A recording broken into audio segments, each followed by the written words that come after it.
This week's episode is sponsored by Current Jerker Designs. When you're a promoter of any kind, one main obstacle you face is, how do I get more attention for my business? With Current Jerker Designs, you get over 10 years of experience with their creative marketing services. Reach out to Derek Sharp at currentjerkerdesigns.com. Again, that's currentjerkerdesigns.com, or you can email Derek directly to derek@currentjerkerdesigns.com. Thanks for listening to this episode of Tuesday in a Face Wrestling Podcast. On today's episode, we have a fatal four-way match. We're going to preview a little bit of Freelance Vs The World, the 8-year anniversary. I think I'm getting that right.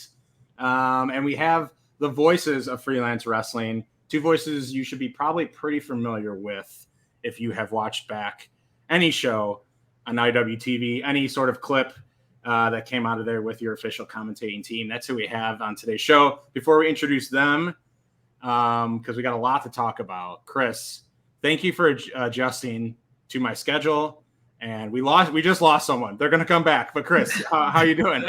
I'm doing all right, man. It's good. It's good to be able to record, and I'm flexible. We can record any day you're available, Charlie. So no worries.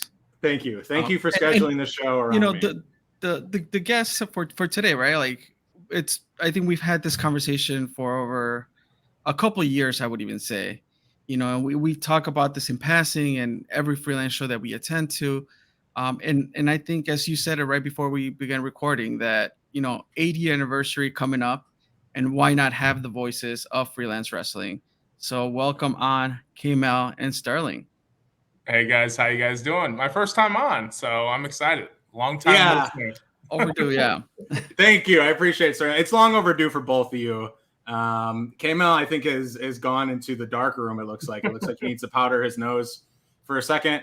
I think once, maybe a little technical difficulties, I think once he comes back, you'll be able to recognize his voice as well. But yeah, Sterling, it's long overdue, so we're just happy to have you, honestly. Happy to be on. And what a time to be on as well. Yeah, exactly. So when a big show like this comes up, we need to have some big guests. And we have, like, in somewhat, you and K-Mel could be. I know K-Mel is considered a freelance wrestling historian. Yes. I'm sure you got some tricks up your sleeve. You're obviously familiar with the roster and things like that. So we're gonna jump into the buffet line. So it is a buffet line episode, but the hot plate, the main course, is your show preview. So it's like that's the burger patty, and then we're gonna put the top of the sandwich and the bottom of the sandwich are you and K-Mel, and we're just gonna squish them all together. Sounds fantastic. I'm hungry. Let's eat. K-Mel, modified buffet line, wrestling buffet line. So, I'm excited to get this thing going and just kind of do a quick recap of that buffet line style, which is we do the salad bar, which is fresh takes. In this case, we're gonna get to know K-Mel and Sterling. For the main course, as Charlie said, we're gonna talk about the upcoming show for freelance, the 8th anniversary show. And then as dessert, as promised, and as always, we'll finish that off with word association. So it should be good. Chris, why don't you start us off? K-Mel is having some technical difficulties. I'm gonna chat him back really quick. So why don't you start off with the first All right. Well, we'll put K-Mel in the green room until he's ready. Well, I'll just keep bringing him back. It's all good. All right. So the first question that we normally kick off the buffet line with is, what is it that you love about wrestling? So Sterling, I'll bounce that one to you first. Awesome. I think the thing I've always loved about wrestling is I feel like, and I've said it from time and time again, I feel like it's the purest art form. I feel like you have the ability to tell a fantastic story, which is traditional art, but also adds a physicality to it that I think is unmatched a lot of times within any other art form. It's something that I've been super passionate about and drawn to for 30 plus years of my life. And what really keeps surprising me is every single time I see a show, I see a match, I see a pay-per-view, it's always something different. there's psychology behind wrestling, as you guys both may know, and a lot of listeners probably know, but every single match, every move, every story is different in some small, minute way. So I think that's what's really drawn me to wrestling over the years. And so how did you, so I know you from Freelance Wrestling, but you've also done commentary in other places, right? Yep. And, you talk about that psychology that goes into it. When you're in the middle of a show and, clearly you have an outline of what could potentially happen or etc. Yep. Like, how do you remove yourself from knowing that and just kind of like reacting and moving forward with your commentary, right? Like, how does that part that you love about wrestling help communicate what you're trying to communicate when you're in commentary? Yeah, I think the great thing about the places I've worked is the structure we've been given, is very light. It's very outlined in terms of these are the matches. That's pretty much it. And it's usually up to myself and K-Mel and anyone else I'm working with to really come up with the meat and potatoes of what we're trying to tell.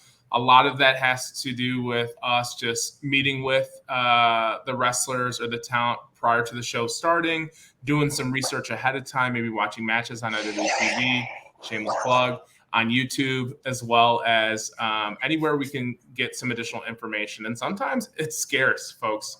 Sometimes folks don't have a Facebook or a Twitter page. Some folks don't have any matches logged anywhere on the interwebs. So it's tough.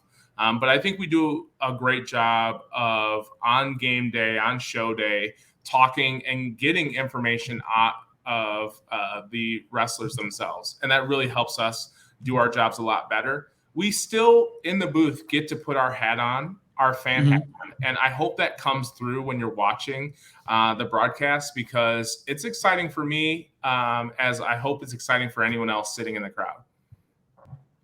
Yeah, for sure. I mean, that definitely translates, right?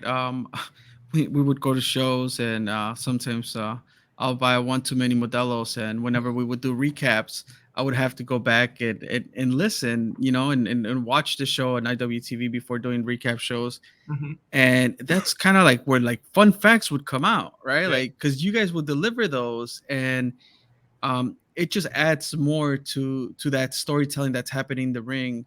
As a fan, you'll experience that once you're there, but once you actually hear the commentary, and that's why I would always tell Charlie, like, the combo of you and K-Mel, like, sometimes you would take kind of like the heel commentator role a little bit, and then K-Mel would be like, yes, but very factual, and introduce that, and those fun facts are what get to me all the time. So clearly marking out over those fun facts, and I will definitely use them in my notes for the show. I always call K-Mel the resident historian because it's so true. He has been with Freelance from the beginning. He knows dates, times, time of day, time of matches. I mean, he knows everything about Freelance. He'll hit me out of nowhere, and sometimes it'll catch me on commentary. And we'll say it was this day a week, the sun set at this time, and the finish was this. And I'll be like, how'd you know that? My brain can only memorize so much, but he absolutely is on it all the time. It's very rare when I can catch K-Mel and I'm like, no, actually it was this. So it's always great to have someone who has your back, obviously, at the table, and K-Mel's been doing that for a long, long time. Yeah. How would you guys describe your relationship? Because it seems like sometimes you're a little bit more on the there was one specific instance where you were talking about someone from Canada, and you were saying they're from the 6 or something like that. Yeah. You're almost like on the goofy side, and K-Mel was just like, Sterling, don't say that. Please don't say that. Like, he's almost like he's like realigning you, like, no, let's be like professional here, etc. Is that just one instance of it, or how would you guys describe your like commentary relationship? That's always kind of been the dynamic, I feel. I try to bring a certain color or characterism, I should say, I don't know if that's a word, to the context of what we're watching. And that could be bringing in pop culture references. It could be bringing in references that we've gotten from talent. I mean, we've gotten stuff all over the board from different wrestlers. Sometimes they want us to plug their OnlyFans. Sometimes they want us to leverage their impact they've been doing on social media, things like that. And sometimes it has pop culture references or things like that. And I'll throw that in there, and K-Mel he'll correct me on something, or we have this dynamic where a lot of times I'll play the heel character on commentary. Not a heel in real life, folks. That's a lie. K-Mel, you're back. Can you hear? Yeah, it's just my AirPods apparently really suck. Am I coming through okay? Yeah. Yeah, you sound good. You sound loud enough. Yeah. As K-Mel just did so promptly corrected me. Are you K-Mel? Are you the father figure of the group, of the commentator table? I wouldn't go that far. Okay. But no, I mean, I think until kind of getting back to that question, I think I try to play a straight man a lot. Occasionally, I'll go with the banter, but I like needling Sterling, and I think that comes through on commentary when he goes off the deep end in terms of whether it's getting a little too heelish or if he's going with pop culture references a little too much. I'll needle him by just trying to correct him back. Definitely. K-Mel, thanks for your. So we were speaking about your historical knowledge of the brand. We actually reached out for you some quotes, and we put those quotes on photos, and they did very well on Twitter. So thanks for the engagement. Where's my check? Yeah. When we're in the green, you'll be in the green. Fair enough. We're not in the green yet. Nor that we don't need to be. It's all good. But yeah, is that just what you just love freelance, or or is it just stuff that sticks with you? Are you like that about everything? Are you that analytical and do you have that memory, or is it just specific to freelance? I have a pretty good memory. It's not what it was when I was younger, but I think that's a strength of mine relative to most people. And I've been to basically every show doing commentary, so it's just over time you just accumulate that knowledge. I've been there since June 27th of 2014. We're approaching 8 years at this point. So I really think it's just a matter of being there. No one's kicked me out yet. The decks keep clearing. So that's a good transition point. So I'm glad you're back, by the way.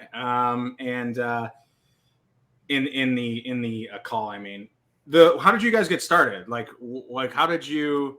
What was it? Would you just go up to and pitch this? Did you know Nick's before?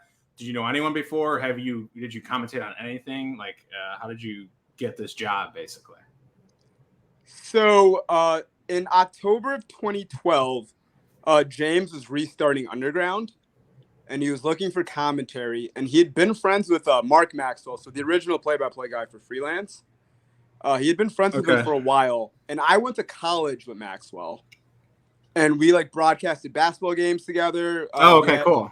Yeah, we had a radio show together. So we had some chemistry and experience doing broadcast calls and doing kind of other multimedia stuff. And I guess James heard one of our radio shows, and he was like, I kind of like that guy that Maxwell's doing college basketball commentary with. Or he was like, and he went to Maxwell, reach out to him, see if he'd be interested in doing pro wrestling. And I was like, you know what? You ask a commentator to do a gig, what commentator is going to say no to doing a gig? We all love doing commentary about literally anything. It could be a silent reading competition. And if you want someone on the microphone, I'd do it. So it was Maxwell, I, and a third guy, who did that one show in October. And then after that, didn't do anything for a while. And then when Freelance was starting, not the warehouse shows that they did in 2013, Maxwell did solo commentary on that. But the first show they ran at the Abbey, so that would have been June 27th of 2014. They were looking for commentary. Originally, I think it was just supposed to be Maxwell and Tyler. So the guy that does the play-by-play for AAW, he used to also do commentary at Freelance. Oh, Tyler. I think it was originally supposed to be just those two. And I think Tyler had some scheduling conflicts that made him unable to do the first couple shows. So Nick reached out to Maxwell, was like, do you have any connections? And he was like, I got a guy. And they brought me in, and I did the first couple shows with Maxwell.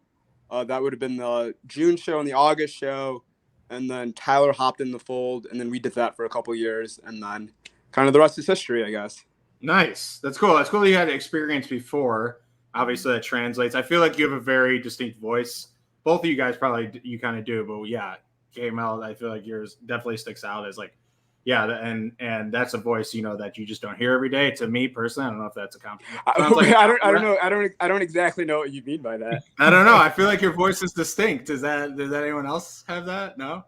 I've kind of. I mean, I kind of know what you're talking about, but yeah, just curious. Yeah. Curious if you wanted to elaborate on what distinct meant in this context. I don't know. Like you could have joined without like video and just started talking, and I maybe I didn't know you were coming on this podcast, and I've been like, oh yeah, I know that voice.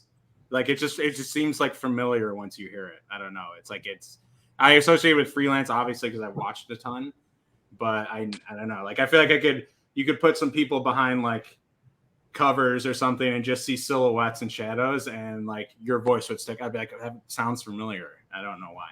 I'll take that as a compliment. I'm trying to dig myself out of this hole. No, you're fine. No, I know what you mean. I'm sorry for needling you. No, it's okay. Sterling, what about you? How'd you get started? Now you guys feel the heat. So I got started back in 2017. I had first got informed about freelance from a mutual friend of all of us on the podcast, Kirby Alexander. Kirby has been actually a friend of mine since I was the age of 12. He would take me to indie wrestling shows, IWTV Mid-South, and a lot of other regional shows at the time, all throughout my high school years, probably right before I went to college. And I had fell out of wrestling for a while. And he always wanted me to get to go to shows of his. He was working with Vanguard for a while, and then freelance had started up. And then about, I think 2016, he's like, you got to come out to a show. I had nothing going on, and I was like, okay, sure, I'll dip my toe. And I just fell in love with freelance. This was now at the Bottom Lounge at the time. So for a while, I would start joining them every month for shows, and I would come early. I'd help set up, help tear down, things like that. And shortly thereafter, I think it was end of 2016 came out, correct me if I'm wrong, Mark Maxwell was leaving commentary and leaving wrestling, at least in the freelance capacity at that time. And Kirby's like, we need a new commentator. And I was like, well, you know, I've always loved wrestling. My profession by trade is also, I'm in sales. So I do a lot of talking, do a lot of presentation giving. I was like, I think I'd be pretty good at this. So he had talked to James and gave me a shot with Freelance Underground. So the first few shows, I actually listened to Maxwell and Kirby do commentary, and then just took notes and learn from Maxwell, learn from Kirby. And then the first show I did was in 2017 at actually Joe's Live in Rosemont. That's no longer there, for the restart of Freelance Underground.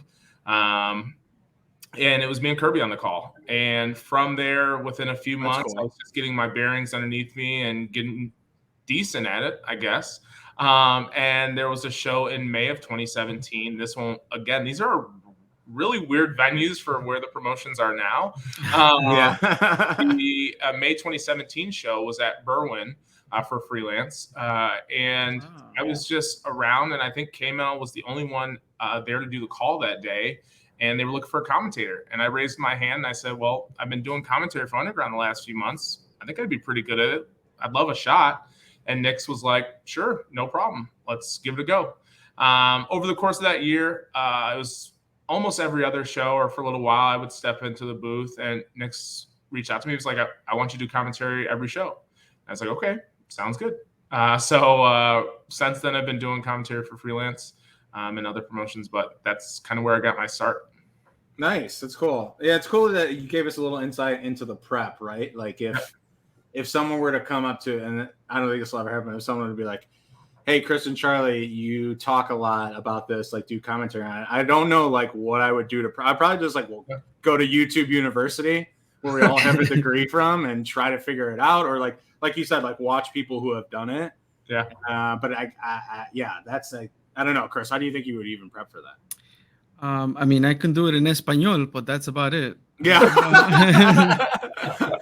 It's funny. And speaking of freelance, so we want to know what does freelance wrestling mean to both of you? So we can start with KML, but like we're going to get into a little bit of a show preview, but it's 8 years of this. And obviously you guys have so much history and love for just independent wrestling as a whole. But like, what does freelance wrestling mean to you, KML? It's cliche, but I think especially in my case, it does actually fit. Like freelance is home. Like it's kind of it's the only promotion that like I work consistently. I've been there since basically the beginning.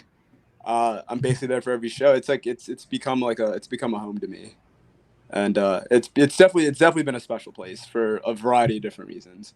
Yeah. So like that's an amazing answer. What makes it feel home to you? I guess it's always the people, right? Like the people is what makes it feel right. Like all the personalities you meet, and especially when we started, right? There was a large group of us that were all the same age. We're all 23. So like Nix and like Olsen and like Cash. I think Cash might have been a year older.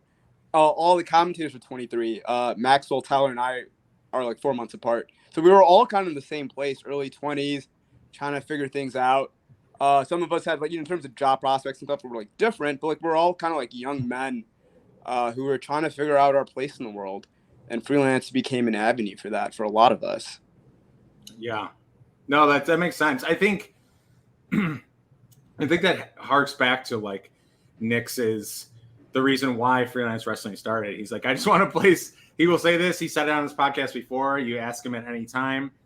And it stuck with me. He's like, I just want a place where my friends and I can wrestle like consistently. And so it's like you kind of build. It's like that was the start of this family, right? And you guys just kind of grow together and make new friends. Because like I didn't know, with the exception of Maxwell, I didn't know anyone there. Like when I showed up for the first time at that underground show, I remember I showed up I was there maybe a couple hours before like the start of us just setting up the main part of the ring, and it was like Nix and Olsen, all these guys were like around, and like I was like, I think they're there for the wrestling show, but I don't know, and I don't want to approach them. So I was like off in the corner for like 2 hours, just kind of hanging out while like I'm seeing all these guys congregate. And then like thinking back like a decade later, like I love all of those guys. Yeah. And that was my first meeting, was like just me being like too like timid to like shake their hands or like ask them like, are you here for the wrestling show? And then it turns out we're all ended up at least being like very very cordial and professional. And in some cases, for sure, like real deep friendships. Yeah, definitely. No, I think even before, we're not going to get into pandemic stuff because we're moving on from that. But before the pandemic, when Chris and I were like going to like 3 shows a month, or like even like 1 show a month, we felt like even if you just get that 1 month touch point with someone, I feel like you build a relationship with that person. Then you check in, you might talk for 5 minutes, check in with their life a little bit, talk about the show, and it's just like a 7-8 minute conversation.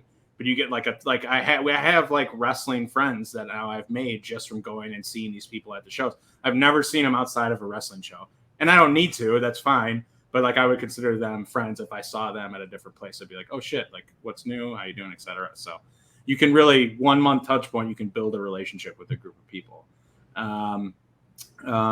Sterling, what does freelance wrestling mean to you? Freelance came to me at a time in my life where I didn't really have much going on from an extracurricular perspective. I was just working and constantly grinding. I didn't have anything besides coming home, playing video games, and watching TV. What has kept me with freelance over the years is, like KML said, the people. The top pillar of me personally, like the apex of what I care about most in life, is just seeing people be successful and growing to a point where they're seeing success. And that's indie wrestling at its core, realistically. Mm-hmm. You're seeing people that are trying something out, something they are passionate about, obviously. Mm-hmm. Each show, each match, each time you interact with them, each time they get signed, each time they get their big break, things like that, each time they win a championship belt, all of those things over time, over the last few years, is really what kept me around. Is I love seeing that. I love seeing the growth and trajectory folks have had, and realistically, it's prospering, and seeing that development. And that's stuff I carry with me outside of the building, outside of a wrestling show as well. I just like to see the best in people, and if I can help them out in any way or make them look better, that's really most what I care about.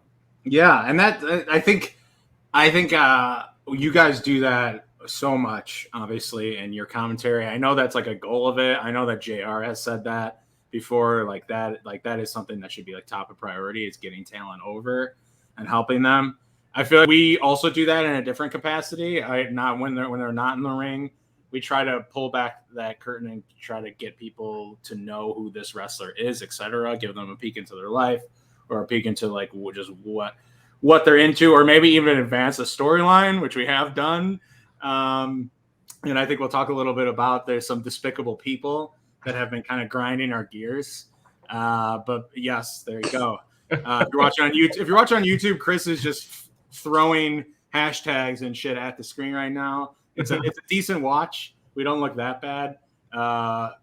These gentlemen that we're talking to have lost a bunch of weight recently, so check them out. But Chris, I think we're done with the salad bar. Right. Yeah. Before we get to that the end of that salad bar, I just kind of wanted to make an emphasis on two things.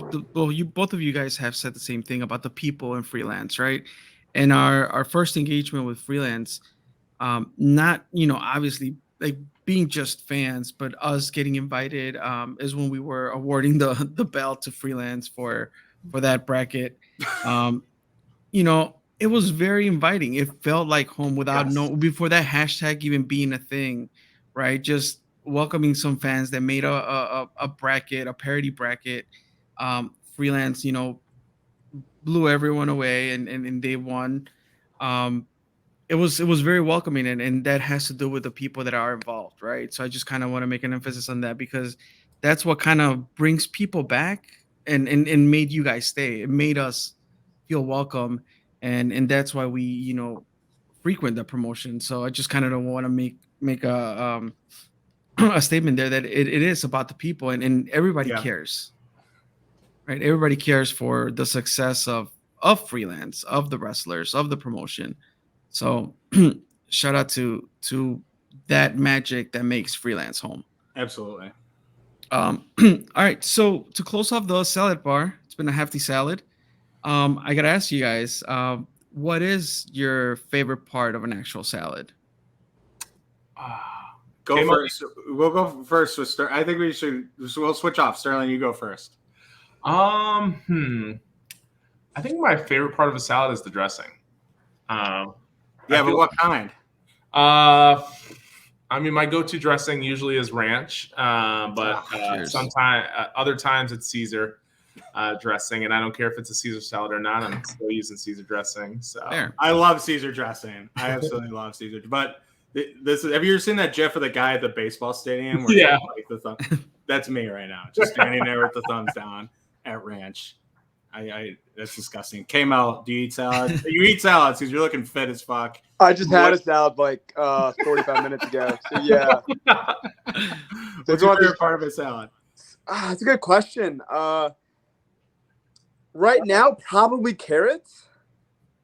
Oh, okay. But I go in cycles. Like I used to be a huge I loved it was like a very simple vinaigrette of just like lime, a little bit of olive oil, a little salt topping, and that was my favorite. And then it went to I was a big tomatoes guy, and now I'm a carrots guy.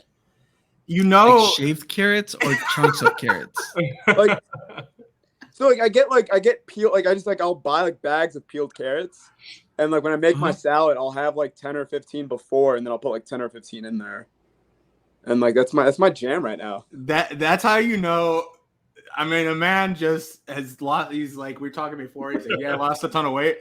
Put carrots in your salad. That's how you do it, baby. I'm sure it's a lot of other stuff. But honestly, it's honestly mostly just portion control and eating a little healthier. And carrots. It actually is that simple. But just if that is a goal of yours, it does not need to be necessarily for anyone. Everyone's got their own journey, no judgment.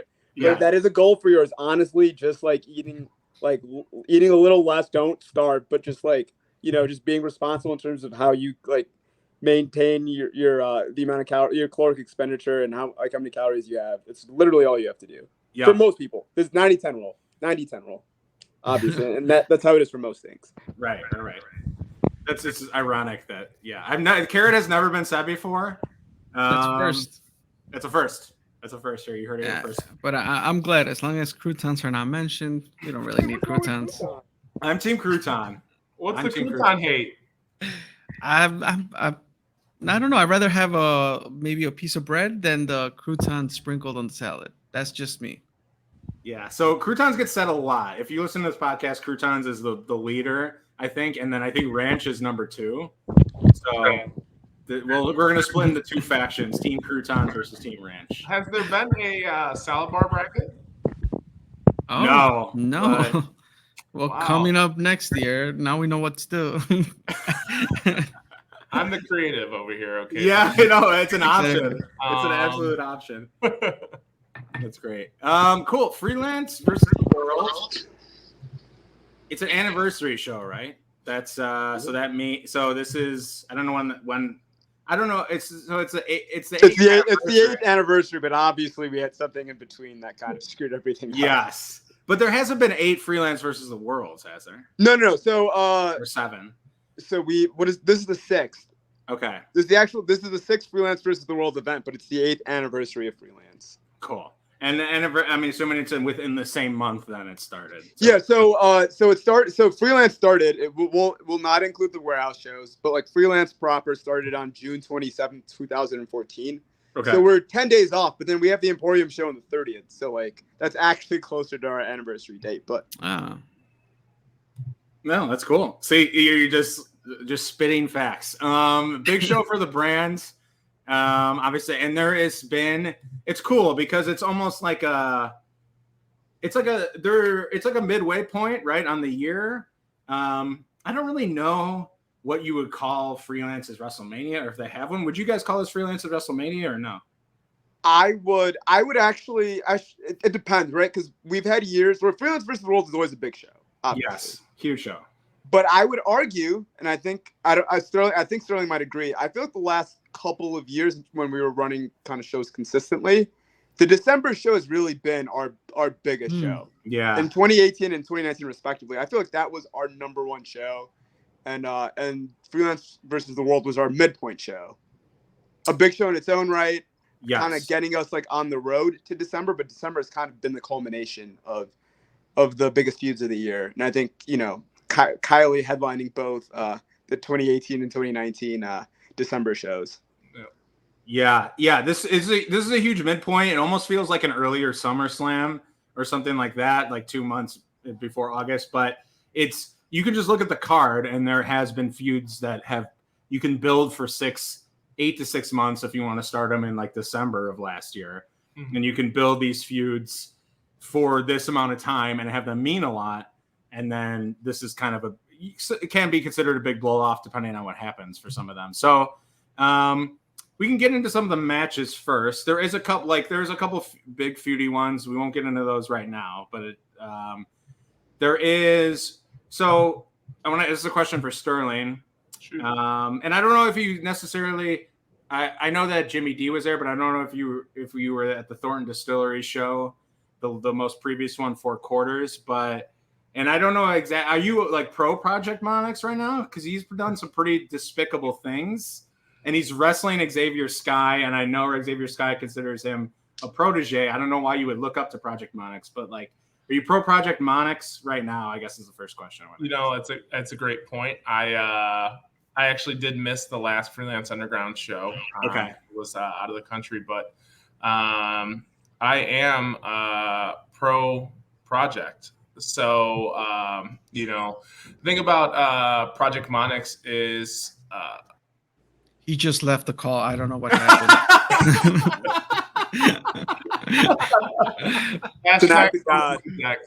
I think the thing why I'm pro Project is because if you are solely focused and concentrated on what the project has done recently, you're missing the whole point and the whole emphasis on what the project is. It's literally a culmination of everything he's done in his pro wrestling journey. And if you've really followed, which I think most of the folks on the call have followed his whole career, these things need to be done ultimately to advance him to where he wants to be at the end of the day. So I'm pro project all day.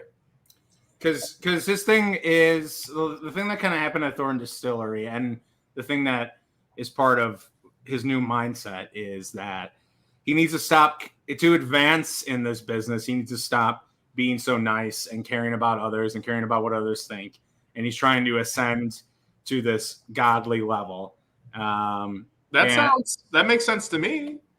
Yeah, he's stepping on a lot of people to get there, and he's burning bridges in the and like, is that just collateral damage that you just have to deal with? I mean, I think so. In all honesty, maybe not all the time, and it's not even 90-10 like K-Mel mentioned moments ago. I think it's like 98-2, but sometimes you have to do that, and that's exactly what we're seeing from Monarchs right now. Cool. Well, I don't know if his record is that clean since he's ascended to this level, but and he's carrying a belt that you could argue doesn't hold as much weight as others. But I'm holding back right now. But we may let you make your point. Obviously, we want to be civil on this podcast. K-Mel, what do you think about Xavier Sky versus Project Monarchs? I'm fascinated by it, right? Because at one point, Project Monarchs was kind of the guy that we talked about as like the up and comer. He had his own journey. Remember in 2019, him and Isaiah, like they went back and forth. Maybe the most violent match in the history of the company was them in December, where it looked like Project Monarchs kind of broke through that seal and was like making it. And then, he retires, or at least we thought he retired. He had the concussions. He definitely had the concussions. He was in really bad shape, and then something snapped. I don't know what it was. We were under the impression he was going to retire when he came back in November. It was supposed to be kind of like celebrating kind of the end of Project Monarchs' journey, or at least this portion of it in professional wrestling. And then, I wake up on Sunday and everyone's like, nah, he's back. Like, did you hear what happened the night before? And I was like, I was like, what happened? And they're like, yeah, Project Monarchs played everyone for a fool, except for apparently Sterling. I don't know if Sterling had some inside information that Project Monarchs was trying to trick all of us. But yeah, I mean, I'm not a huge fan of Project Monarchs' attitude, but like the guy's obviously skilled. Xavier's he oozes with talent. He's incredibly young. He's kind of still learning how to use it, but he's already beaten him in that 6-person tag at the Emporium in March. Yeah. We saw what he was able to do in the Freelance Rumble when he came out. Like, I don't really, it's hard to really peg because we haven't seen him one-on-one. So it's really hard to peg like what that's going to look like because we haven't really see him touch like, in a pure one-on-one context. But, I think Xavier Sky is at a minimum a live dog in that match for sure. Okay, cool. I want to get into this next one. I need you guys to help me out. We can start with K-Mel because I know 2 people and it's a trios match. Shout out trios. Was that the match that was announced today? I think so. Shout out trios. Shout out Lucha Libre. Big on the trios. And shout out. Is this the first time Freelance puts out a trios match? I think so. Were they doing them at?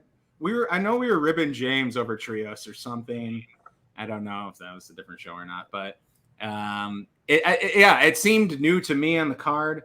And then I saw shout out Blair Onyx. I saw her in Avondale recently, in the middle of the day when I was doing a dog walk. So shout out Blair Onyx coming up in my hood, Avondale. Shout out Avondale. And okay, it looks like came out, just dropped. He came back. So actually, let's start with Sterling. So here's the match: Taylor Rising, Mark Wheeler, and Jesse V versus Jason Hotch, Blair Onyx, and Sam Beal. Now, hopefully I'm assuming you've done your legwork. I don't know a lot of people in this match. So, like, where do we start here? I think we start with Blair Onyx, in all honesty. If you've watched the last few months, Blair Onyx has had such a meteoric rise within Freelance. The reaction she's getting from the crowd, rightfully deserved. She's been putting in the work. When she gets her hand around the throat of her opponents for the choke slam, the whole building just shakes. from excitement. And I think she's probably the one to watch the most in this contest. The great thing about Freelance and Freelance Underground that I've loved over the years is we oftentimes bring in new faces that are new to the area, as well as new to wrestling. And we're getting to see some of that spotlight in this match. But I think the person to watch here is definitely going to be Blair Onyx. Yeah, definitely. Kamal, can you have you done any? Can you hear us? First of all, Yes, I can hear you guys. My bad. I can hear you guys. I know. I'm so sorry, guys. Like I know. I've just been a pain on everyone's side tonight in terms of my audio and video and et cetera issues. My bad, guys. No, you're good. You're good. This trios match. What's your first impression? Do you have an impression of it that was announced? I am fascinated, right? Because, for example, we only have 2 people in this match that have been in Freelance before. As Sterling mentioned, Blair's a regular. We know what Blair can do. We know she's really been gaining a fan base in Freelance. She had won her first kind of singles match a few months ago against Lady Luck, which is, that's an incredibly impressive win against one of the better talents in Freelance and Freelance Underground. And then the return of Mark Wheeler, and he's bringing his folks with him. Like Mark Wheeler is someone I've always loved watching wrestle. A real level of physicality, brings a lot of like beautiful strikes together. He's a fellow Orthodox, so you got to rep that. But yeah, I am fascinated to see what this looks like, and in the context of a trios contest. Like Sterling, we're gonna have to dig into the tape tonight and tomorrow to get prepped. But from the little bits I've been able to see so far, I think it's gonna be a very interesting contest. Yeah. I was just going to say one more thing about the match. You mentioned Mark Wheeler, but we've got an opportunity, and for folks who haven't seen Taylor Rising, Mark Wheeler, and Jesse V recently on Freelance Underground, they were in action. Taylor was in I believe, a triple threat match with, I'm trying to think, it come off so bad not remembering. I think it was Taylor Rising, Blair Onyx, and I think Heather Monroe in a match. Mark Wheeler was on the show. Jesse V was on the show as well. So seek that out on IWTV if you want to just get a better knowledge base of them. But 3 phenomenal talent from Canada. They are mainstays within the Superkick promotion. I'm looking at Heather Monroe, Billy Starks, and Taylor Rising. Billy Starks, correct. Mm-hmm. I would totally just take a look at some of their work. They're really, really impressive. I'm excited to see what they could bring to the Logan Square Auditorium this Friday. Yeah, that's cool. So it's cool that the Freelance maintains that Superkick connection, that relationship. Speaking of IWTV, Sterling is repping the shirt, so a plug. But yeah, it's cool that that's always there. The next match is like I said, there have been a couple that have been building for some time. This one I think is maybe like a six-ish month build, but it's Kylie Ray versus Alfonzo Gonzalez, former tag team partners. Alfonzo Gonzalez was just being really honestly really mean to Kylie Ray, confusing her, conflicting her. Kylie's like, I don't know whether to help my partner or to try to win the match or things like that. Like, she does have a vicious side, and he's like almost trying to pull that out of her, weaponize it, etc. Like, I don't know, came out like, what do you think about this match? Well, first things first, right? Kylie's had the worst luck with tag team partners, hasn't she? Yeah. Yes. She really has. She has. I mean, Alfonzo Gonzalez might be the best tag team partner you've had in your freelance career. But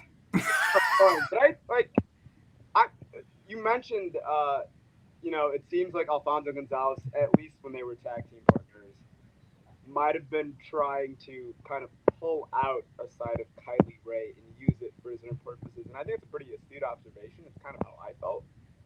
Maybe not confident enough to say that on commentary, but I think it's a very interesting point that you brought up. In terms of those two, it's interesting, right? Because Kylie Ray had to give up that freelance title. She was a freelance champion when we kind of came back in September, and then since then, I think she's still trying to find her footing. But I think giving her someone like Alfonzo Gonzalez and kind of the personal animosity that's been built up, I think this is kind of the exact formula she needs to be Kylie Ray again, to be the Kylie Ray that we remember from 2019 and 2020 when she wasn't just kicking ass. I mean, like, you remember the match against Robert Anthony in February of 2020? She beat him to an inch of his life. Like, that Kylie Ray can get there. Like, there's a certain level of that she has in her. When the wrong person gets a hold of it, it's very nasty business. Yeah, you make a great point. It's almost like I want to tell Kylie, be like, hey, don't ever tag with anyone ever again. Stay out of the tag division. She's so gullible, and like people take advantage of it, right? Like Sterling, like Alfonzo Gonzalez has just been like toying with her. I think there's a lot of things that we're skipping over here. Kylie Ray was on a losing streak. Alfonzo Gonzalez was on a winning streak. Alfonzo Gonzalez helped Kylie get that first win back in the win column and really set her straight. Alfonzo Gonzalez has a very, very big opportunity here where it really could set him on a crash course up and to the right realistically. If he can beat Kylie Ray, a two-time freelance wrestling champion, on Freelance Vs The World, we should be talking about what's next for Alfonzo Gonzalez, to be honest with you. Alfonzo, a team of one, a black belt. I mean, he's got everything realistically that it takes to be successful in this sport. And I think if he's able to capture the victory this Friday, I don't know what's next for him. Maybe he takes that belt off of the bounty hunter. Sterling calling a shot, huh? It's like Sterling's okay with if people need to get to a certain place. Sterling's okay. It doesn't matter how disrespectful you are. It doesn't matter who you backstab, as long as that person advances, right? Is that what you're... Listen, at the end of the day, all that matters is championships. And yes, Kylie Ray is a two-time champion, but Alfonso Gonzalez is that much more hungry to get his hands on the gold. When we take a look at, and I don't know if there's any basketball fans in here, but the NBA on TNT crew, it's who? It's Shaq, it's Charles Barkley, and it's who's the other? Kenny the Jet Smith. Kenny the Jet Smith. And Ernie Johnson, my bad. And guess what? Of those three former basketball players, who doesn't have a ring? Charles Barkley. And Charles Barkley has to sit next to Kenny the Jet Smith every single game, knowing that Kenny the Jet Smith was a bum and he has a ring. So, realistically, and it goes to other sports too. Look at Marino, doesn't have a ring. There's a lot of folks that do not have championships, and I think Alfonso Gonzalez, if he can pick up the victory, he's poised. That's a big, big win. I think we can all agree on that. Wow, what an analogy. I didn't expect this Charles match Barkley slander. Hey, that's what makes Sterling really good at his job, his ability to pull things like that. But no, I mean, Sterling does make an important point. Like, Alfonso is hungry, man. Like, he wants it. And it's not that Kylie isn't hungry. I guess it's, we want to see, where it's at. And I believe she's going to bring it on Friday. So, we got to see what side of Kylie we're going to get. That's the thing. That's what I was going to talk about, right? Like, this match reminds me of Kylie versus Kobe Durst. Kobe Durst was hungry at that point, but then that's when we saw the vicious side of Kylie, right? Like that, he started unlocking that, and I think this match can either do that or surprise us in any other way. But I think that potentially this could kind of unlock that side of Kylie that we started to see pre-pandemic, and now it's tucked away maybe, and that can resurface that just to make a point and put Alonso back in this place. Kylie tried to turn Kobe into the real Randy the Ram Robinson, like all beat up and like hurt and like unable to move. She tried to, because that's how Kobe Durst was dressed as. She tried to turn him into a mangled wrestler. So I don't know if any dojo can prepare you for that side of her, but we'll see. Laney and GPA get another tag match versus the Premier. Their tag work has been awesome. Have any of you guys, Sterling, have you watched any of their tag work, either freelance or other places? Oh, absolutely. I love the cohesion between Laney and GPA. And this is exactly what GPA needed. It's realistically, and catch me in a lie anywhere. Call me out, KML. K-Mel's familiar with that. Catch me in a lie. But realistically, this is exactly what GPA needed as well. GPA needed that luck to help him get back in the win I like that. That victory on Shazza McKenzie. And realistically, you're starting to see quite a bit of their synchronicity. I don't know if that's a word again. You can. Oh no, you're good, Sterles. You're good. You're good. You're working it, my man. The most I'm ever going to agree with you. That synchronicity between the two of them. You know what I mean? Just last show, I believe the finish was GPA hit the cram session right into the unicutter. I mean, that's devastating. That's literally will put anyone out. And if they had the ability to do that again this Friday, ultimately it's going to be a very, very quick night against the Premier. Yeah, Kamo, what do you think about the tag team of Laney and GPA? I think GPA did. He had climbed the mountain, and then he fell, and now Laney's kind of helping him bounce back. Would you say that's true or no? Yeah, I think there's times I want to sympathize with GPA. There's times where I'm like, you know what, I kind of like the guy.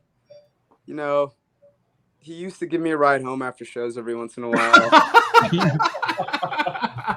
But I've never met a person, certainly in regards to his professional career, his wrestling career, who's as like self-righteous and never willing to admit that maybe he's like the reason that he screws up than GPA. GPA is always the victim.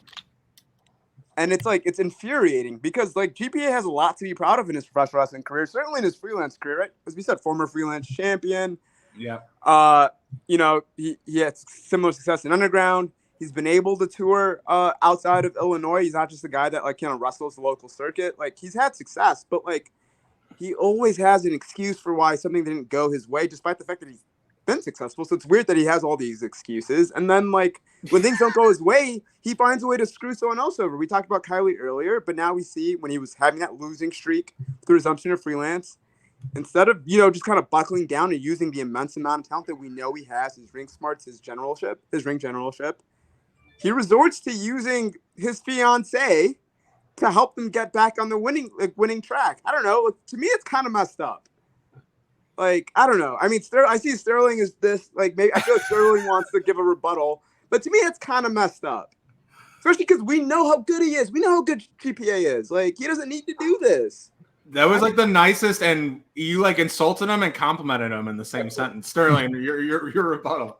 I think the key word that KML used there that was really off-putting, and I think GPA and Laney would be very offended, is the term used. I don't think he used anyone. I think GPA and Laney worked together, and it's a very mutual understanding. They're fiancés, right?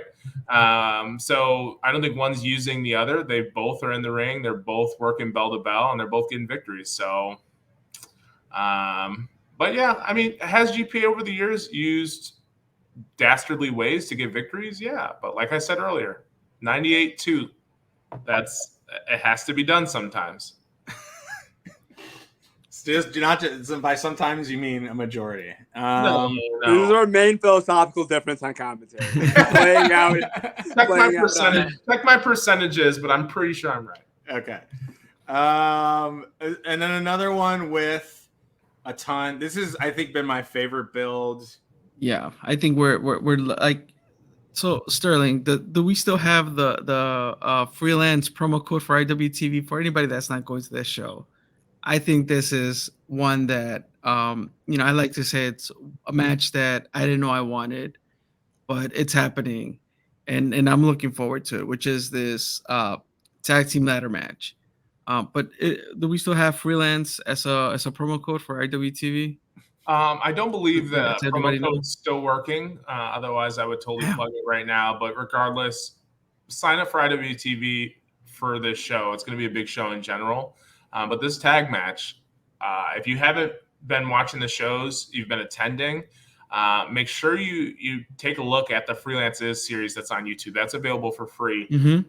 And it's really chartered this journey over the last few months. Realistically, it's not even the journey of the 6 people in this match. It's more so the journey of the title belt, right? Yeah. Tag title belts, that is, and where they've been, who's had them. It's really been a hot potato situation. Yeah, they've been getting passed around, and I think it's funny because Pick and Pop, right? And probably Sterling probably likes them because He does. He does. I can already know it's coming. They're the ones who will shank you to get what they want. Literally shank you or fight you in a prison yard brawl or something like that. They have the reputation. Coda was on this podcast talking about he was breaking into homes and cars allegedly. You know, those are his words. We just provided the platform for them, and they're the ones who stole the belts. You know, and that's on brand for them. So and because of that, now these, like you said, these belts are being passed around as a hot potato, and they're no one. I don't even know who physically has them at this point in their hands. And as champions, like I would be very frustrated because I feel like that should be ours, and now there's these people taking them or on joyrides with them. But now when this match starts, we know where the belts will be. And that's what's like the coolest part about this, I think. Kamal, do you have a predicted winner for this match? I really think any team could take it. No, I concur. I think any team can take it. Well, I mean, I guess professionally, we shouldn't be making predictions on commentary. Oh, sure. In terms of bias, so I won't give a prediction. But yeah, kind of going on to the point. Yeah, I mean, this has been a thing since last September, right? Remember Pick and Pop and the Bang Bros wrestled in a tag match. The Bang Bros won on that night, and ever since then, those two teams have been on a collision course every month. And then you add the tag team champions into it. When they wrestled the Bang Bros a couple different times. One was a non-title, another was a 6-person tag. We saw the Bang Bros have actually a good amount of success against the Ticket Home Records, but they weren't able to actually win those belts when they wrestled in December. And ever since, you know, that, as you said, those tag belts have been switching hands, you know, Pick and Pop taking it 1 month, and then Bang Bros trying to take it from them, and then it goes back and forth. And I think it just demonstrates how important those tag team championships are to all three teams, right? You've got two of the tag teams that are from the Freelance Wrestling Academy. I mean, Freelance is home for them. That's the tag team championships of their home promotion. Winning those belts would mean a lot for them. Yeah. Especially kind of in their steps in professional wrestling.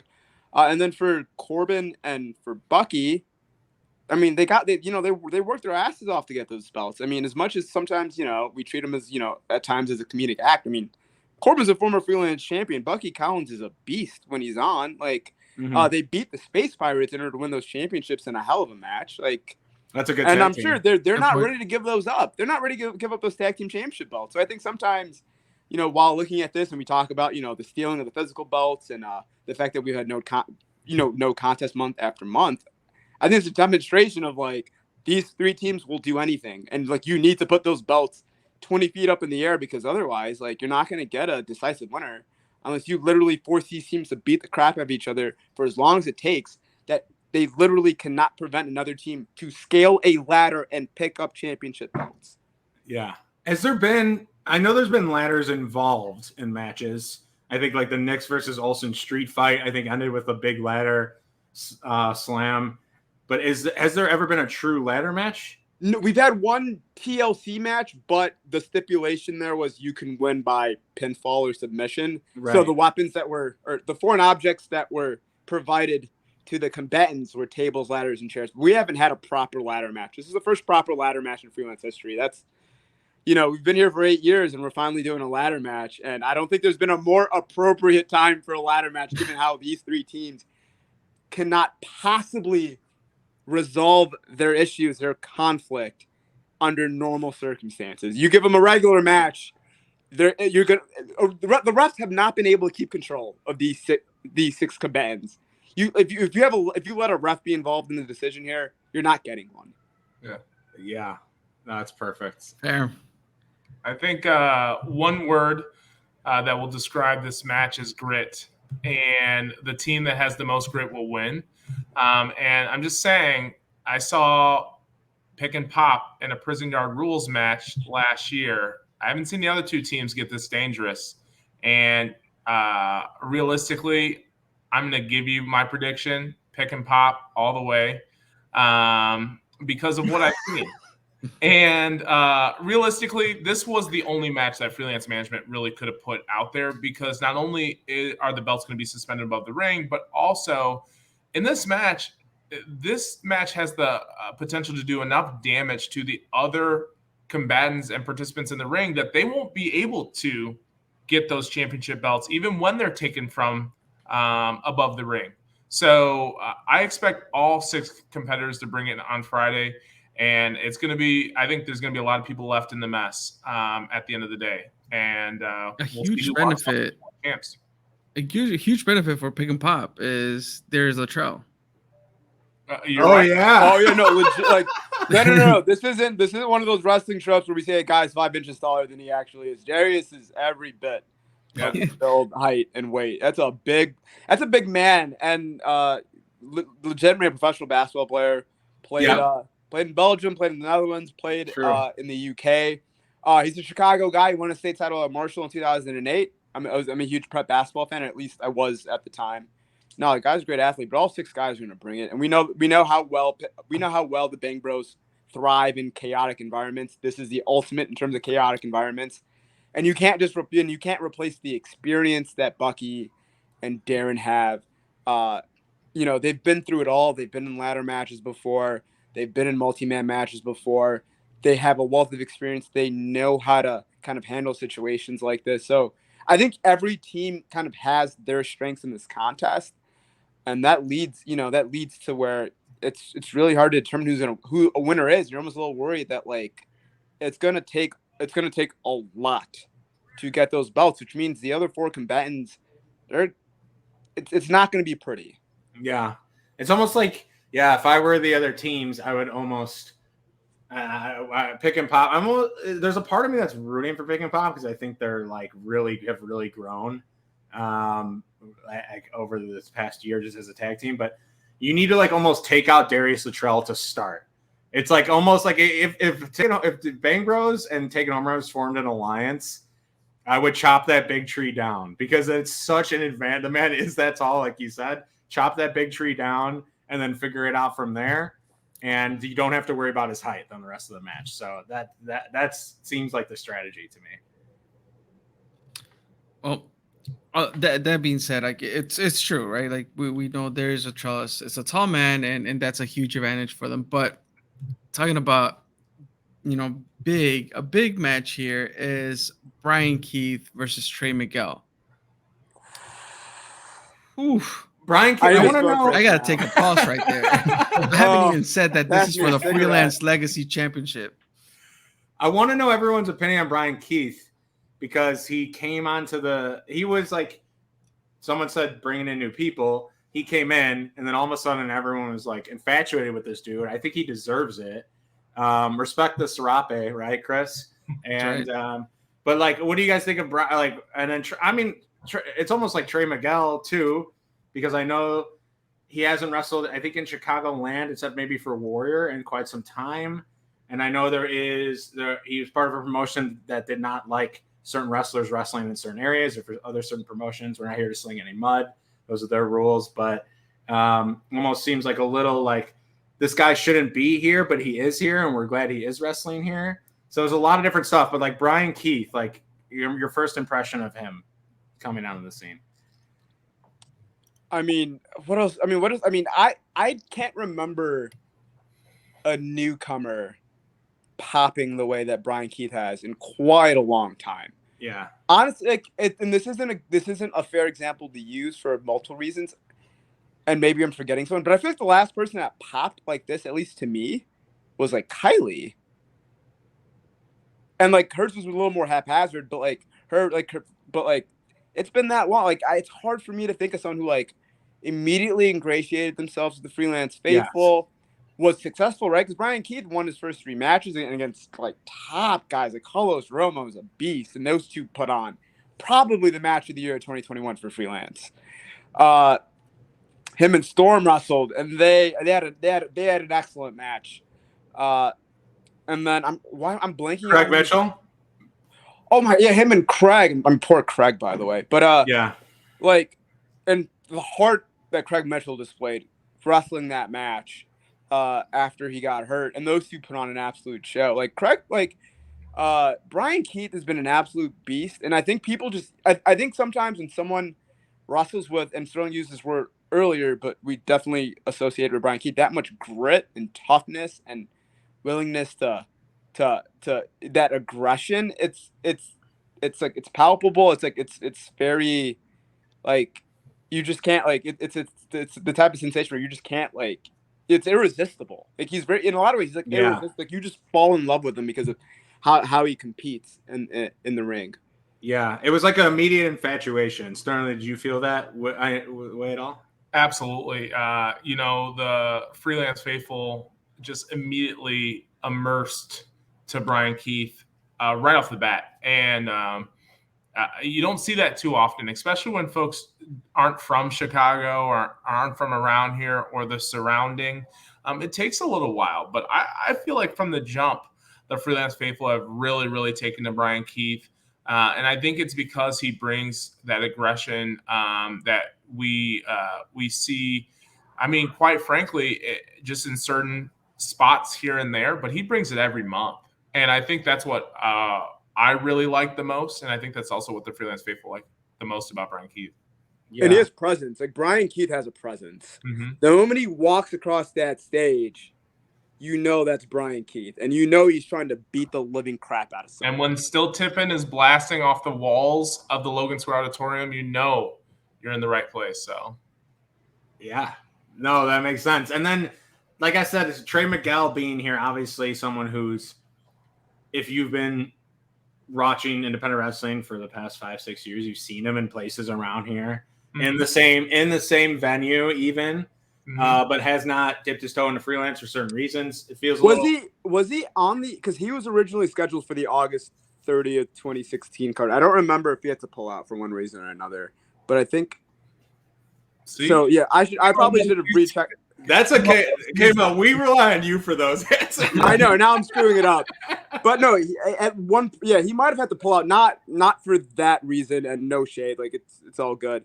But yeah, no. So this is definitely at least minimum first time back in 5 years, in 6 years. But yeah, we all know how good Trey Miguel is. My bad, Charlie. Keep going. I'm sorry. No, you're good. Trey Miguel is, I remember seeing Trey Miguel here in Chicago for a while. Just put on some really, really killer performances. But Trey Miguel is no slouch. He could easily walk in here in one show and win the Freelance Legacy Championship. He is a former Warrior Wrestling World Champion. He held that championship for well over 400 days.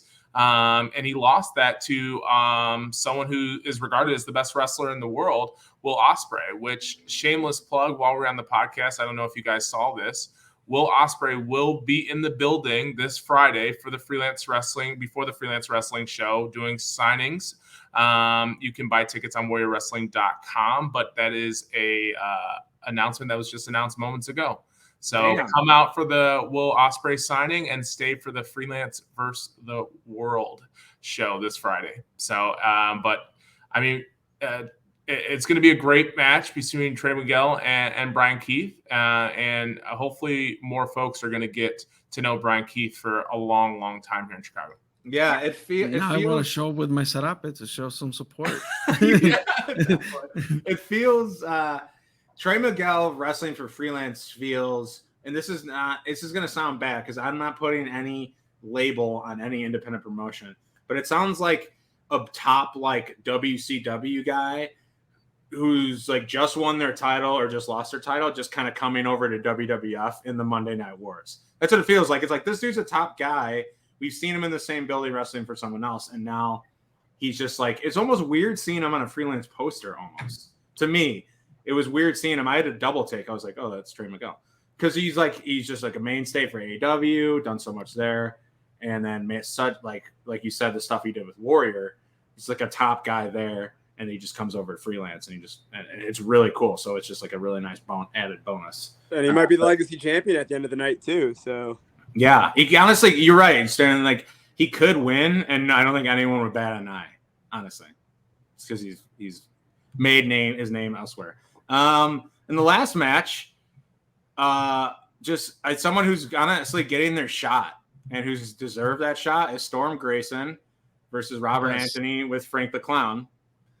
Storm Grayson, Chris, I mean, we've talked about this in the podcast, how much he's grown. And I feel like he's really earned this opportunity, right? Yeah, I mean, we have seen him, from his Green Kid days to now. We followed his journey, and I think this is a well deserved opportunity, right, for Storm Grayson. It's a chance for him to prove himself, but at the same time, I mean, you have to factor in Robert Anthony and that clown. So, Okay. yeah. Let me hear your thoughts on that. No, I was just going to say, Sterling, I think it's your time to defend the shitty person in the match. So go ahead. You guys have all this heat for Frank the Clown. I don't get it. Frank has really come on the scene strong. He's everywhere nowadays, within Warrior, within Freelance, at Disney. He's definitely made his presence known, and no bigger presence made than aiding or assisting or being by the side of Robert Ego Anthony for the last year or so. And we've seen what that can do, right? The proof is in the pudding. I like to trace back to results, right? Robert Ego Anthony is a now former Freelance Legacy champion, and he is still the current Freelance World Champion. I mean, no one else in our history has held two belts at the same time, I don't believe. And to do that really is truly phenomenal. It's in the record books for sure. Frank has definitely stuck his nose sometimes where it doesn't belong, and he's been course corrected for that, right? The referees have removed him from ringside. He's been punched across the face. I think even just this last month. So he's definitely taken his licks for sure, but don't take anything away from Robert Anthony as well. Robert Anthony has been a world-class performer for well over, if not close to 2 decades now. So I expect Robert Anthony to bring his A game this Friday, as he does every month. But I'm more so looking forward to see how he rebounds after that loss last month to Brian Keith. Yeah. Camo, what do you think about this main event? I'm assuming it's main event. Yeah, I mean, there's so much to talk about. But first, I mean, one shout out to our third commentator, Val Capone, for beating Yes. for beating the Clown's ass not too long ago. Shout out to her. Yes, definitely. But yeah, I mean, there's so much, right? Oh, did we lose you? You're on mute. He's coming back. Oh, I should be back now, right? You're back. I'm sure that's the clown trying to stop him from talking. Yeah. I trying was to gonna say, touch yeah, you. Frank didn't want what I had to say. But like, as Sterling mentioned, right? This is Robert Anthony. Oh, Frank, stop it. Stop with the censorship. Is this your doing, Sterling? Is this you? All right, I'm back. Okay. I'm back. There we go. So Let the like, man speak. as damn Ster- it. as Sterling mentioned, I mean, this is. I mean, it's obviously big for Robert Anthony. Like, that doesn't need to be said. But he lost one of his 2 championships last month. He lost the LMC championship to Brian Keith. There's the king isn't he's not bulletproof anymore. Like, someone struck a almost fatal wound to Robert Anthony, and I want to see how he responds to it. I want to see whether or not it brings out kind of an animalistic rage that we have at times seen at Freelance. I want to see how he responds to his first bit of really true adversity in 2 years, because that was his first loss in Freelance since he wrestled Kylie Ray for the belt in February of 2020.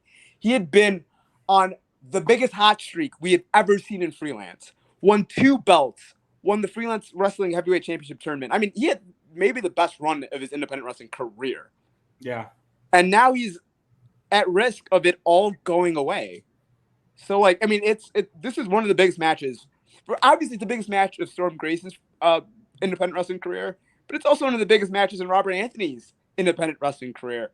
And there's something about matches with that type of stakes where both guys are so absolutely hungry and desperate that they're going to pull all the possible stops to try to get that win because this is everything for them.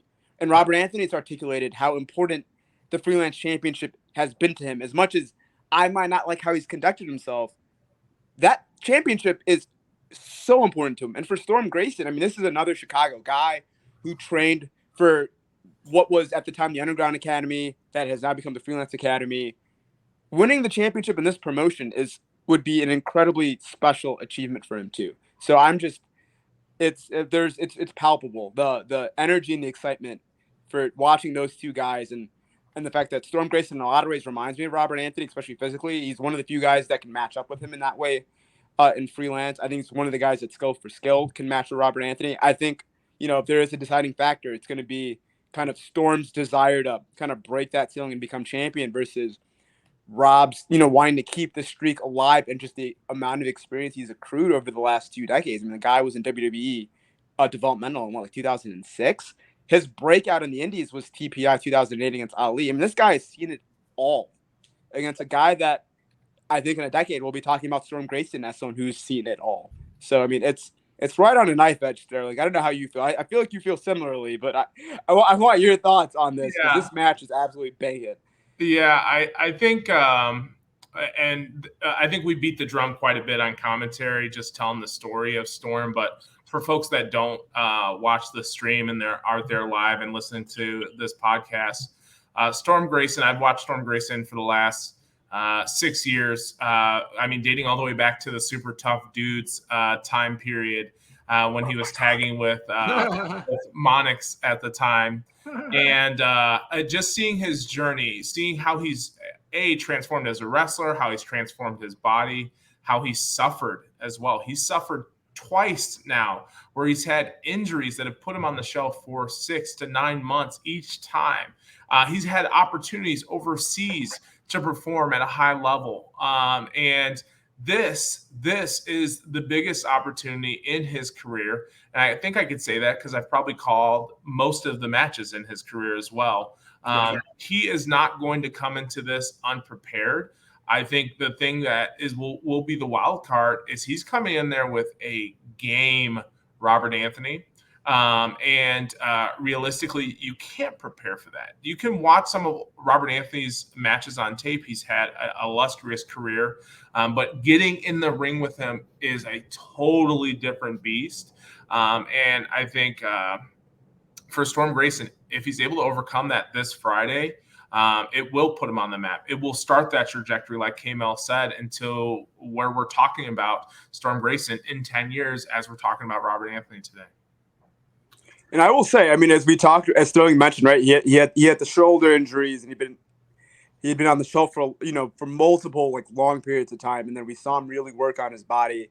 And then since the resumption of Freelance in September, we saw him wrestle some of the best guys in the independent circuit, and he's really showed his worth. Right, his only loss was to Brian Keith, and that loss looks even better now than it did at the time. We saw him last, and what was it, an hour and 8 minutes and 4 seconds? Is that correct, Sterling? Correct. As to win the Freelance Rumble, we saw him beat the likes of Jordan Oliver. We see him beat the likes of Gary J. We see him beat, as much as he might be an enigma, he's immensely talented in JJ Garrett. I mean, this guy has been rolling through. He won a Freelance Scramble since Freelance has come back. He's been killing the game. He's been one. Him and Brian Keith have been the two guys that have been nipping on Robert Anthony since we've come back. And it's going to be interesting because Storm has the tools. There's no question he has the tools. It's whether or not he's got, whether he's been able to accrue the experience, whether he's ready kind of for the atmosphere that's going to be. It's the main event of the biggest show of the year, right? Yeah. It's Freelance versus the World. It's going to be our biggest crowd. It's going to be loud in there. Robert Anthony is going to want to murder not just Storm Grayson, but literally everyone in that building after what happened last month. It's going to be the most game and intense Robert Anthony. You've got that clown who you have to the clown's a factor. He's always been a factor. You've got to determine that. It's going to be a lot of things that Storm Grayson's going to have to navigate. But he's shown before, winning a scramble, winning the Rumble, he's shown that he can handle chaotic environments. So 100% Storm Grayson has a real shot at winning this match. And I wouldn't be surprised if he pulled it off. But Robert Anthony is an absolute beast. He's in the best run of his career. He might be in the best. He probably is in the best shape of his career. I think he's in the best mental space of his career. With the exception of what happened last month. This is certainly a match that is worthy of being the main event of Freelance versus the World. Yeah. The most interesting, you guys all make awesome points. It's why you're so good at what you do. I think the most interesting things are this. This is the big stage for a lot of people are going to see the biggest stage they've seen yet in Logan Square Auditorium Freelance Wrestling. This is one of them. This is the biggest stage I think Storm will be on for this brand in this venue. And I think the other most interesting thing is, like you said, K-Mel, Robert Anthony was on the top of the mountain for so long. We got so comfortable with him and Frank being there. And then now he took a punch he wasn't expecting and a loss he wasn't expecting, I'm sure. So how does he respond to this? Was it because he was comfortable and now is he going to be refocused?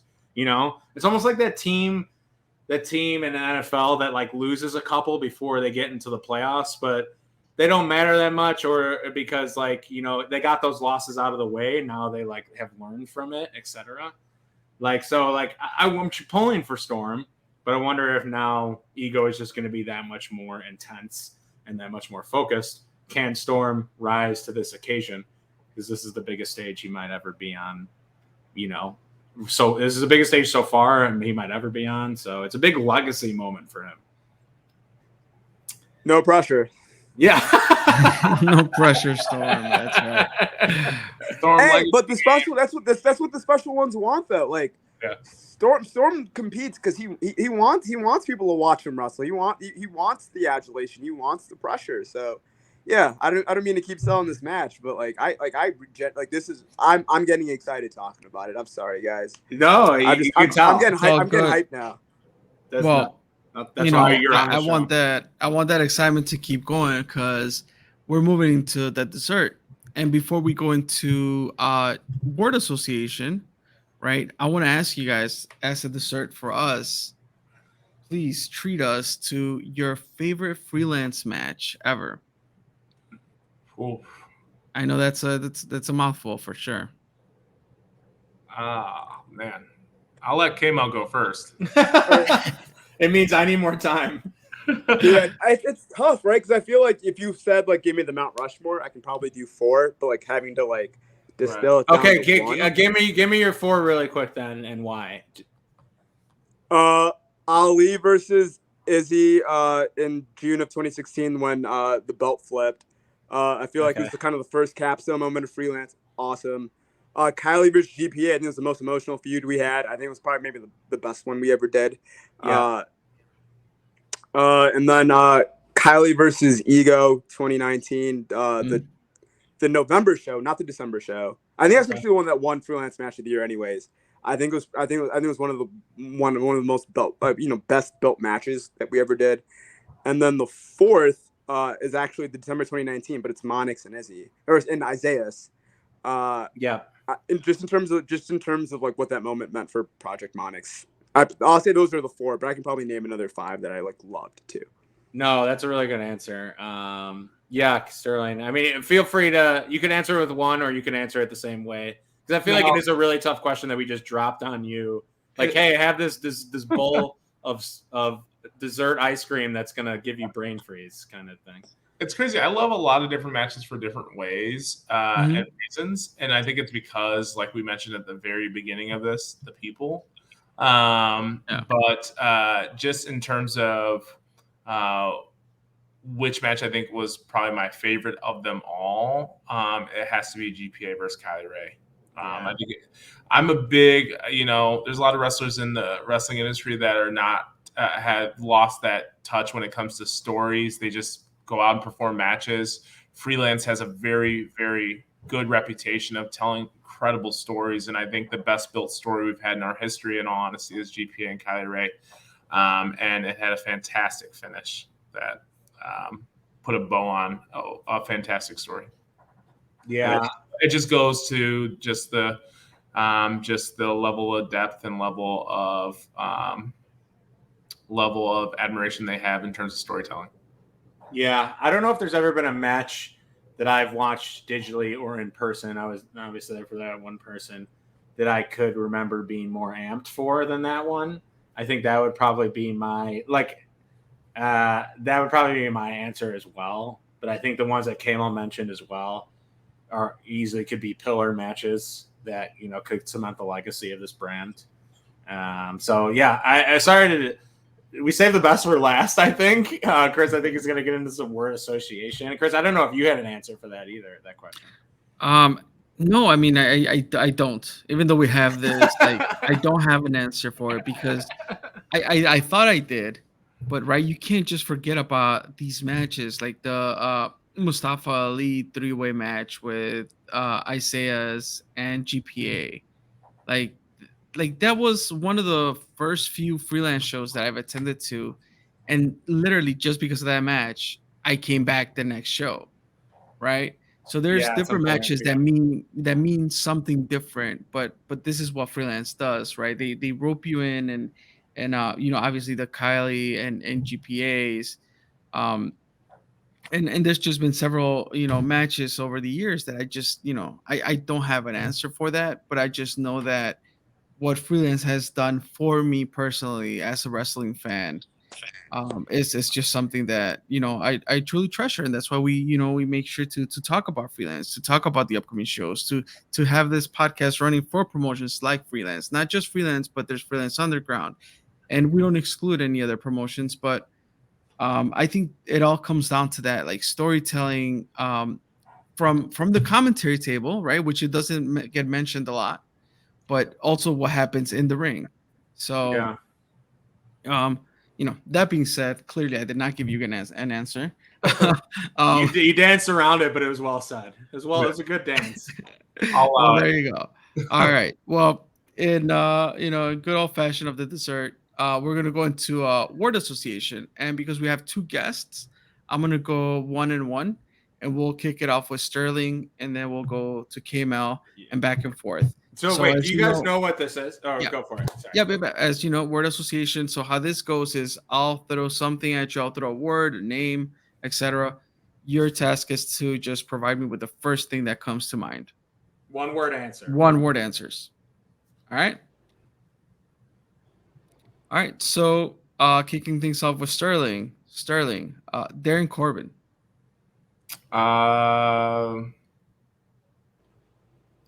Ariana Grande. Okay. Came out. Trevor Odlaw.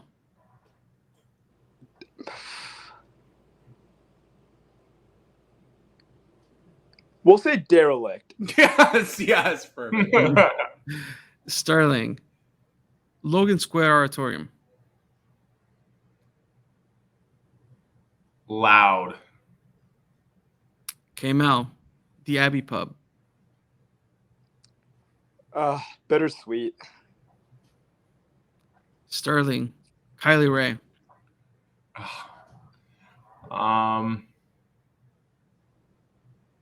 Joy. Came out. GPA. A ride. No, this is gonna be a compliment. Transportation. Brilliant. Brilliant. He's genuinely brilliant. Yeah. Sterling. Robert Anthony.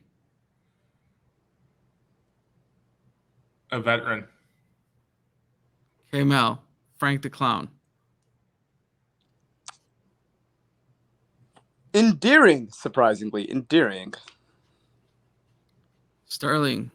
Freelance Underground.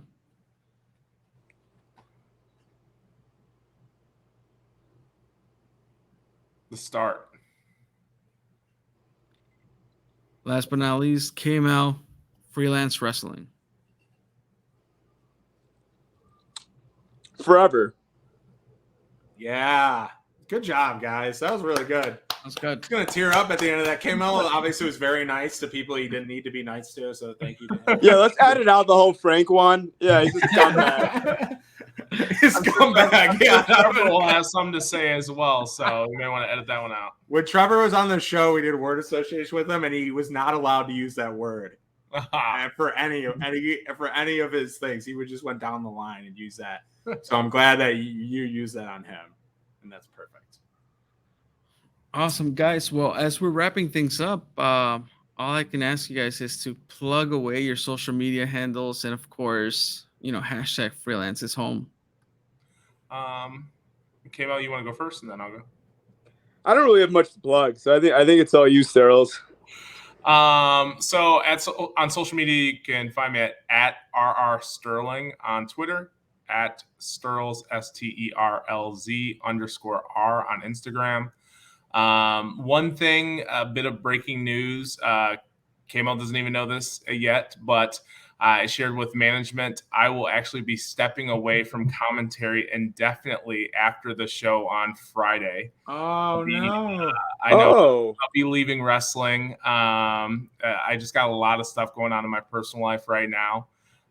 It's been an incredible journey and ride. I'm happy that I was able to finally get on 2 Heels and a Face. Holy shit. As a longtime listener, but Shot. it's it's just it's bittersweet. I'm sure I'll probably have some more to say about it on Friday, but I'm gonna share it a little bit on social media probably tomorrow morning. But it wasn't an easy decision for sure, but when you're juggling a lot of things in life, you're constantly trying to reduce the funnel and focus on the things that are most important. So I think stepping away is probably going to give me that avenue to focus on the things that you got to prioritize. So, wow. I thank you for sharing that with us. A bit of breaking news. Definitely. My guys keep leaving me, man. My guys keep leaving me. How serendipitous is this that we finally did it? Like, I know, like we I don't know. Chris and I have always been like, we've always. And we get sidetracked, but honestly, your name has literally been in my Trello board. I don't know if you use Trello for a bit. Yeah. It's just so this is so ironic. Yeah. This is probably the first time folks have seen me because we're not visual. We're always audio for folks. Right. So it's probably even the first time folks have seen me. I mean, you guys have seen me because you know who I am, but for sure. So it'll be bittersweet this Friday with K-Mal and Val, but what a show to go out on, realistically. Our 8th anniversary.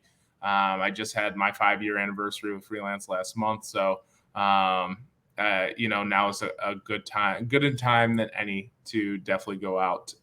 And we'll see on Friday. A fantastic hashtag. Never say never. That is true when it comes to wrestling. But I'll be around.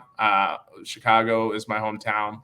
Logan Square is right in my backyard. So I'll be around from time to time, but that is the end of me on Friday. Man, this is crazy. I don't know what to say. I don't know what it's gonna sound. Yeah, probably. I mean, obviously Val will probably step in. She's great as well. It's not going to be the same with. I feel like with you, like I said, you guys are synonymous in my head when watching the recap back. So, but best of luck with everything, man. Thank you so much. Yeah. It's a pleasure being on the show today with you guys. And K-Mal, it's always been a pleasure working with you over the last few years. 1,000%. So, but yeah.